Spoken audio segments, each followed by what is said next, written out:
Hi, so welcome back. This weekend I definitely wanted to get this one Christmas tree that my girlfriend got me.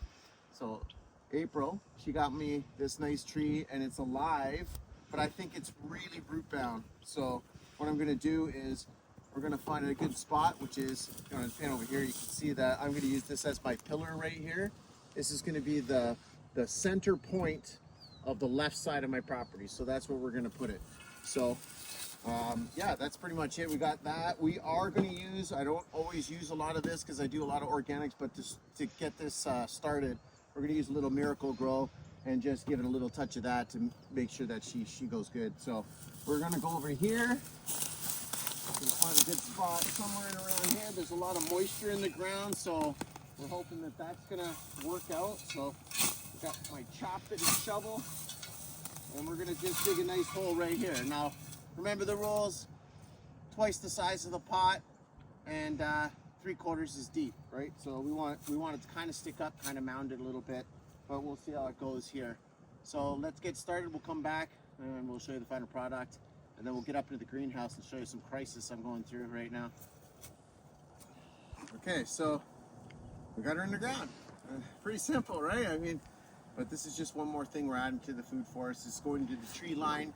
It's not going to affect anything. I don't grow a lot of pine on here. We have a lot next door that does that. We have mostly just fruit, a lot of the buckthorn, and I'm trying to replace the buckthorn with a fruiting or nutting, some kind of edible plant. So that's pretty much what we're going to do. But since this is a great idea, I think everyone should get one of these Christmas trees that are live. It was the best idea ever. And then when you're done with it, you can just plant it. And I have a few more spaces here, so as the years come by or go by, we're gonna maybe fill up this tree line with some pine down on here, because this is the lower part. You should take care of itself. We're gonna use a little bit of Miracle Grow. I know everybody's gonna probably scream in the comments about me being organic, but this is a pine tree.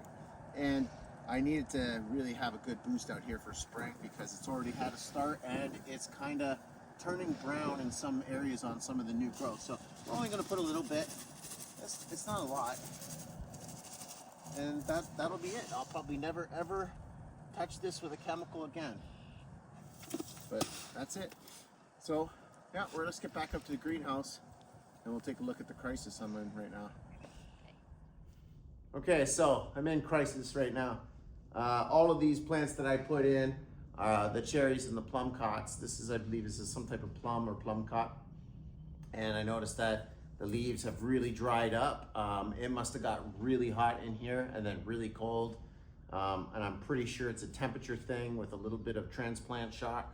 So what I'm gonna do is I'm gonna take the worst ones, I'm gonna take them back in the house and baby them a little bit and keep them growing in the kitchen or in the windowsill.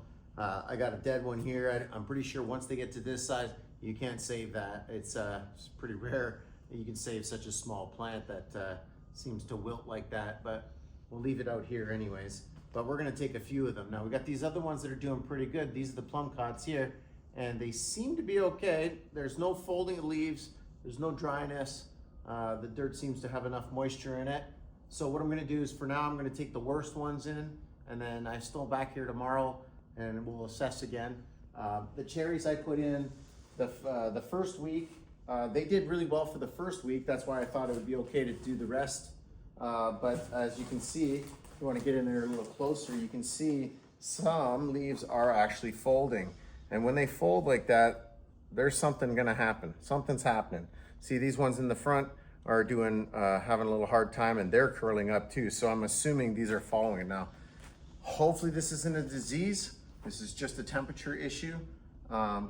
And they definitely got some transplant. They're really shocked right now. They've come into the heat when I planted them, and then at night throughout the week they've hit minuses, anywhere between -5, I would think it gets in here. So let's just get them back to the house, and then we'll come back tomorrow and reassess and figure out what we're gonna do. I'll do a little more research on these. All right, that thermometer, that says like 44 degrees inside my greenhouse. So it is warm in here, and I got a good thing. I still have to get a timer. I think I'll do that this week so that I can turn this fan on. I just turned it off for a second to do the video because it's kind of loud. and that'll push some of the air around. So I'm gonna switch around here in a second. So we had an issue, a little crisis yesterday. Let's get on with that. All right, so I think I figured out the problem anyways. That's what this video is about, is making sure that your plants are hardened off. Now it is pretty warm in here, and all of these plants have been growing in a 20-degree steady temperature for, well, their whole life, which has been a couple of months now, right? So yeah, we're definitely gonna get into watering some stuff here, but definitely gotta watch out for that hardening off. We're gonna keep an eye on these guys because it's hot in here.